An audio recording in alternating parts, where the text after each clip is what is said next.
Corona ভাইরাসের নতুন variant ব্যাপকভাবে ছড়িয়ে পড়ছে। বিশ্ব স্বাস্থ্য সংস্থা করোনা ভাইরাসের অমিক্রন ভেরিয়েন্টের একটি উপধরনকে গুরুত্বপূর্ণ বলে চিহ্নিত করেছে বিশ্ব স্বাস্থ্য সংস্থা, কারণ এটি দ্রুত ব্যাপকভাবে বিস্তার লাভ করছে। সম্প্রতি JN.1 নামে এই নতুন ভেরিয়েন্টটি ভারত, চীন, যুক্তরাজ্য এবং যুক্তরাষ্ট্র সহ বিশ্বের বিভিন্ন দেশে পাওয়া গেছে।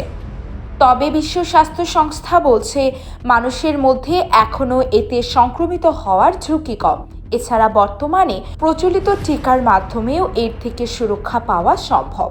কিন্তু সংস্থাটি হুঁশিয়ার করে বলেছে এই শীতকালে কোভিড ও অন্যান্য সংক্রমণ বাড়তে পারে। সাম্প্রতিক সময়ে বিভিন্ন দেশে ফ্লু এবং মাঝারি ঠান্ডা এবং নিউমোনিয়া সহ শ্বাসতন্ত্রের অন্যান্য রোগ বাড়ছে। যে ভাইরাসের কারণে কোভিড হয় সেটি ক্রমাগত পরিবর্তিত হচ্ছে এবং অনেক সময় এর কারণে নতুন ভেরিয়েন্টের উদ্ভব হচ্ছে। গত বেশ কিছুদিন ধরেই বিশ্বজুড়ে অমিক্রন ভেরিয়েন্টটি সবচেয়ে বেশি সংক্রমিত করেছে। বিশ্ব স্বাস্থ্য সংস্থা JN.1 ভেরিয়েন্ট সহ বর্তমানে ওমিক্রনের সাথে সংশ্লিষ্ট এমন গুরুত্বপূর্ণ কয়েকটি ভেরিয়েন্ট নিয়ে কাজ করছে, যদিও এগুলোর মধ্যে কোনোটি এখনো পর্যন্ত উদ্বেগের কারণ হয়নি। কিন্তু বিশ্ব স্বাস্থ্য সংস্থা এখন বলছে JN.1 বিশ্বের বিভিন্ন দেশে খুব দ্রুত ছড়িয়ে পড়ছে। যুক্তরাষ্ট্রের রোগ নিয়ন্ত্রণ ও প্রতিরোধ কেন্দ্র CDCর তথ্য অনুযায়ী দেশটিতে এই ভেরিয়েন্টটি বর্তমানে সবচেয়ে দ্রুত ছড়িয়ে পড়া ভেরিয়েন্ট। যুক্তরাষ্ট্রের প্রায় 15 থেকে 29% সংক্রমণ এখন এর কারণে হচ্ছে। যুক্তরাজ্যের স্বাস্থ্য সুরক্ষা সংস্থা NHS বলছে ল্যাবে ধরা পড়া কোভিড পজিটিভ ঘটনার মধ্যে প্রায় 7% হচ্ছে JN.1 এর কারণে।